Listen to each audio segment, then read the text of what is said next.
आज हम लोग भीम आर्मी के तमाम टीम और जन अधिकार पार्टी के तमाम टीम और अन्य विभिन्न संगठन के लोग हम लोग केसावे गांव में आए हैं। जिस प्रकार से यहाँ के दलितों को घर तोड़ दिया गया है, जेसीबी से कह रहा है कि घर को उजाड़ दिया जाएगा, तोड़ दिया जाएगा, मोटरसाइकिल तोड़ दिया गया है और धमकी दिया जा रहा है कि हम जो है जेसीबी से पूरा का पूरा दलित को केसावे से उजाड़ देंगे।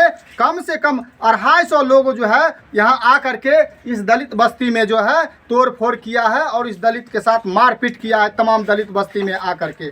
और यहाँ के लोग इतना भयभीत है कि दूसरे जगह शिफ्ट किया गया है इनको रहने के लिए, इतना भयभीत हो गया है। देखिए घर टूटा हुआ है, बाइक टूटी हुई है, सारे चीज़ तोड़ फोड़ कर दिया है। इस प्रकार से दलितों पर अत्याचार हो रहा है। हमारे बीच आखिर मतलब जो है जो हमें जो न्याय की बात करते हैं, हमारे सरकार में बैठे हुए हैं, उनको भी इस बात को सोचना चाहिए कि आखिर दलितों पर इतना जुर्म क्यों किया जा रहा है। और ये कोई और नहीं है, कुछ खास तबके की लोग हैं जो अपने आप को तथाकथित उच्च जाति के लोग बोलते हैं। अगर मान लीजिए लड़का लड़की का मैटर हुआ है, अगर लड़का लड़की कोई लेकर के भागा है तो उसके घर पर जाइए, उसके घर को मतलब जो है बोलिए, उसको घर को तौर पर कुछ भी कीजिए, लेकिन कानून के तहत आप सब कुछ कर सकते हैं। लेकिन दूसरे दलितों के बस्ती में आकर दलितों को घर को तोड़ना कहीं ना कहीं ये नाइंसाफी है, जुर्म, अत्याचार है। हम लोग आंदोलन करेंगे और लड़ेंगे, इन पीड़ित परिवार को न्याय दिलाएंगे। जय भीम। ये वीडियो सुना आपने, ये बिहार के बेगूसराय का वीडियो है। तस्वीरें देखिएगा, दिखाएंगे किस तरह से वहाँ एक ओबीसी कम्युनिटी के लड़का और वहाँ भूमिहार समाज जनरल कम्युनिटी की एक लड़की के बीच अफेयर होता है और वो दोनों घर छोड़ के चले जाते हैं। उसके बाद जाति की हनक देखिए, वहाँ दर्जनों शेड्यूल कास्ट और ओबीसी के धानुक महतो समाज के लोगों के और शेड्यूल कास्ट के लोगों के घर तोड़ दिए गए हैं। ये होता है जातिवाद। नमस्कार, मैं शंभू कुमार सिंह और आप देख रहे हैं नेशनल दस्तक। दमोह में, मध्य प्रदेश के दमोह में देखा था आपने कल किस तरह से गोलीबारी की गई और शेड्यूल कास्ट के 3 लोग की हत्या कर दी गई। वहाँ ओबीसी अपने आप को सुपीरियर मानता है, वो तीनों पटेल समुदाय से थे जो आरोपी हैं, और वहाँ हत्या कर देते हैं। बिहार में ओबीसी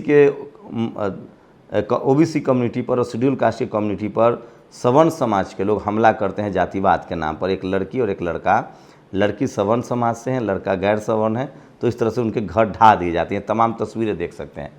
मैं इसीलिए कह रहा हूँ कि ये जो गाँव का जो जातिवाद है, ये तो जेल जाएंगे ही, लेकिन जो शहरों का जातिवाद है उनको मौका मिल जाता है अपने जातिवाद को छुपाने के लिए। तो सोचिए कि बिहार में सोशल जस्टिस वाली सरकार है, इस पर रिपोर्टिंग होनी चाहिए, खबर चलनी चाहिए। और देखिए किस तरह से दर्जनों घर को तोड़ दिया गया है। भीम आर्मी के कुछ युवा वहाँ के जो कार्यकर्ता हैं, उन्होंने ये वीडियो भेजा है। इस वीडियो के एक बार फिर से उनका बयान सुनिए। जिस प्रकार से यहाँ के दलितों को घर तोड़ दिया गया है, जेसीबी से कह रहा है कि घर को उजाड़ दिया जाएगा, तोड़ दिया जाएगा, मोटरसाइकिल तोड़ दिया गया है और धमकी दिया जा रहा है कि हम जो है जेसीबी से पूरा का पूरा दलित को केसावे से उजाड़ देंगे। कम से कम 250 लोग जो है यहाँ आकर के इस दलित बस्ती में जो है तोड़ फोड़ किया है और इस दलित के साथ मारपीट किया है तमाम दलित बस्ती में आकर के। तो सुना आपने, ये बिहार के बेगूसराय ज़िले की घटना है। कन्हैया कुमार वहीं से आते हैं। मैं फिर कह रहा हूँ, इस देश में जातिवाद का जो जहर है वो सबके दिमाग में रहता है और हर कोई अपने से नीचे वाले को दबाता है। ओबीसी को लगता है शेड्यूल कास्ट हमसे नीचे है, जनरल को लगता है ओबीसी हमसे नीचे हैं, और एससी एसटी ओबीसी किसान जाति जो हिंदू है उनको लगता है मुसलमान हमसे नीचे है। और ये जाति के नाम पर और धर्म के नाम पर, लिंग के आधार पे पूरे मर्द समाज को लगता है कि महिलाएं हमसे नीचे हैं। तो ये जो गैर बराबरी है, इसकी वजह से इस देश में लगातार अत्याचार बढ़ रहा है, हत्याएं हो रही है। इस गैर बराबरी के खिलाफ आपको बात करनी पड़ेगी और इसकी नैतिक जिम्मेदारी इस देश के सवर्ण समाज को लेनी पड़ेगी जो इस देश के सिस्टम पर कब्जा जमाए हुए हैं। Media, judiciary, college, university, bureaucracy, business, सब जगह उनका कब्जा है। वो जो करेंगे दुनिया वही देखेगी, भारत वही देखेगा। वही करेगा। सोचिए कितना दर्दनाक है ये सब। 21वीं सदी में भी लोग जाति के नाम पर घर तोड़ रहे हैं। अगर कोई लड़का लड़की एक दूसरे को पसंद करते हैं, वो चले जाएं, तो उनके माता पिता, उनकी कम्युनिटी, उस घर की महिलाओं को इसकी सज़ा दी जाती है। ये कितना बड़ा अपराध है और इसके खिलाफ आप सबको आवाज़ उठानी पड़ेगी। और ये सब कहाँ से मिलता है? ये सब जो ताकत है वो जाति के नाम पर होता है। तो इस देश के मैं बहुजनों से कहना चाहता हूँ, किसान जातियों से कहना चाहता हूँ कि आपका जो महीन रूप से शोषण हो रहा है, आप media, judiciary, college, university, bureaucracy में नहीं हैं, आपका लगातार शोषण हो रहा है, लेकिन वहीं आप भी जाति के नाम पर सबसे ज़्यादा शेड्यूल कास्ट और शेड्यूल ट्राइब पर और मुसलमानों पर हमला कर रहे हैं। उससे बचिए। इस देश में अगर किसी को क्लीन चिट दे सकते हैं तो वो शेड्यूल ट्राइब हैं, वो किसी पर हमला नहीं करते हैं। शेड्यूल कास्ट के लोग हैं, वो किसी पर हमला नहीं करते हैं। ये दो समुदाय सबसे ज़्यादा पीड़ित समुदाय है इस देश में, जिनके साथ साथ खड़ा होना चाहिए। और सोचिए, शेड्यूल कास्ट, शेड्यूल ट्राइब की आबादी लगभग 25 से 30% है। सबसे मजबूत कम्युनिटी के लोग हैं, सबसे ज़्यादा मेहनतकश लोग हैं, पढ़े लिखे भी लोग हैं, जब से इनको पढ़ने लिखने का अधिकार मिला है। इस देश में अगर आप शैक्षणिक रूप से देखेंगे तो सबसे ज़्यादा पिछड़ा ओबीसी समाज है, अदर बैकवर्ड क्लासेस के लोग हैं, किसान जातियां हैं, जिनका एजुकेशनल बैकवर्डनेस सबसे ज़्यादा है। शेड्यूल कास्ट, शेड्यूल ट्राइब के साथ अनटचेबिलिटी थी, मुस्लिम कम्युनिटी के साथ धार्मिक भेदभाव है, लेकिन वो भी एजुकेशनल बहुत बैकवर्ड हैं। शेड्यूल कास्ट, शेड्यूल ट्राइब उतना एजुकेशनल बैकवर्ड नहीं है। लेकिन सोचिए, इस जातिवाद के खिलाफ आपको बोलना पड़ेगा। और देश भर में इस तरह का जातिवाद बना ही ऐसा है कि हर कोई अपने आप को किसी से नीचे समझता है। और इस देश में जाति के नाम पर सबसे ज़्यादा जो शोषित, जो पीड़ित लोग हैं, वो शेड्यूल कास्ट, शेड्यूल ट्राइब के लोग हैं, जो गांव से लेकर शहर तक पीड़ित हैं। लेकिन ओबीसी के लोग, किसान जाति के लोग, जो जाति के नाम पर, शेड्यूल कास्ट, शेड्यूल ट्राइब, मुसलमानों पर धर्म के नाम पर अत्याचार कर रहे हैं, उनको बता दूं कि आप भी इससे अछूते नहीं हैं।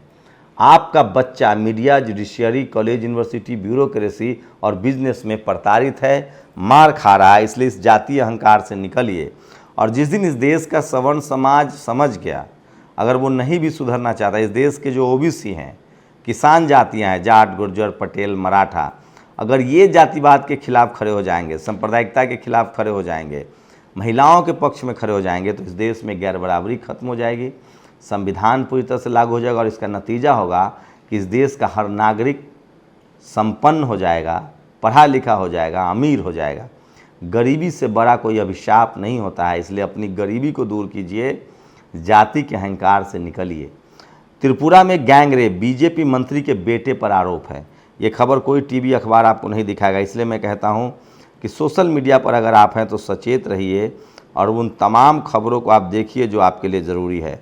दूसरी बड़ी खबर है कि आज खड़गे जो शेड्यूल कास्ट कम्युनिटी से आते हैं, उन्होंने कांग्रेस के अध्यक्ष पद का कार्यभार संभाल लिया है। ये दूसरा मौका है जब कांग्रेस ने अपना अध्यक्ष शेड्यूल कास्ट कम्युनिटी से बनाया है। इससे पहले बाबू जगजीवन राम भी बने थे। तो सोचिए कि जब भी कांग्रेस मुसीबत में होती है, शेड्यूल कास्ट के सहारे अपना नैया पार लगाती है। सवाल है कि शेड्यूल कास्ट के लोगों को जनरल सीटों पर टिकट कब मिलेगा। और केजरीवाल को बीजेपी ने बताया कट्टर हिंदू विरोधी। आईओआईसी ने ट्वीट की कलावा पहने सोनिया गांधी की फ़ोटो। तो सोचिए, धर्म की राजनीति में जितनी पार्टियां उलझ रही है उसको कुछ नहीं मिलना है। और मनीष सिसोदिया पर अरविंद केजरीवाल के बयान से गुजरात विधानसभा चुनाव में आपको नुकसान का खतरा। तो इस तरह के चीज़ें चल रही, सब कुछ गुजरात चुनाव को लेकर हो रहे हैं। और मुझे लगता है अजय माकन ने छोड़ा प्रभारी का पद। जानिए 2 साल पहले, 2 महीने के कार्यकाल के बाद क्यों लिया फैसला। तो कांग्रेस के लिए आज बड़ा दिन था। शेड्यूल कास्ट के जो खड़गे हैं वो वहाँ उनके अध्यक्ष बने हैं और हो सकता है कि वो सारे बड़े फैसले लें। वहीं आपको बता दूं कि जिस तरह से लगातार अभी गुजरात में चुनाव है, हिमाचल में चुनाव है, उसको लेकर हिंदू मुस्लिम हो रहा है। सोशल मीडिया पर आज वायरल है वीडियो। अरविंद केजरीवाल ने मांग की है कि गणेश और लक्ष्मी की तस्वीर नोटों पर लगाई जाए ताकि अर्थव्यवस्था मजबूत हो। तो इस देश में सोचिए, हम लोग 21वीं सदी में जी रहे हैं और जाति और धर्म के नाम पर राजनीति हो रही है। वहीं इंग्लैंड में सोचिए, ऋषि सुनक बीफ भी खाते हैं, बीफ के पैरोकार भी हैं, पूजा पाठ भी करते हैं। वो इंग्लैंड के मूल निवासी भी नहीं है, उसके बाद भी वहाँ वो प्रधानमंत्री बन सकते हैं। वो कितना प्रोग्रेसिव सोसाइटी है। इस देश के लोग ऋषि सुनक को अपना बता रहे हैं, लेकिन अपने पड़ोस में रहने वाले लोगों की जाति और धर्म देकर रिश्ते बनाते हैं। मुझे लगता है कि भारत में जाति और धर्म और लिंग के आधार पर जो नफरत है, भारत की असफलता के पीछे का सबसे बड़ा कारण है। आप लोग की क्या प्रतिक्रिया, अपनी प्रतिक्रिया जोड़ दीजिए। शुक्रिया। नेशनल दस्तक की आपसे गुजारिश है कि अगर इसको बचाना चाहते हैं तो नेशनल दस्तक को सब्सक्राइब करने के लिए रेड कलर के सब्सक्राइब बटन को दबाएं, फिर बेल आइकन की घंटी दबाएं। नेशनल दस्तक को बचाने के लिए बहुत जरूरी है कि हर खबर को शेयर करें, लाइक करें, कमेंट जरूर करें।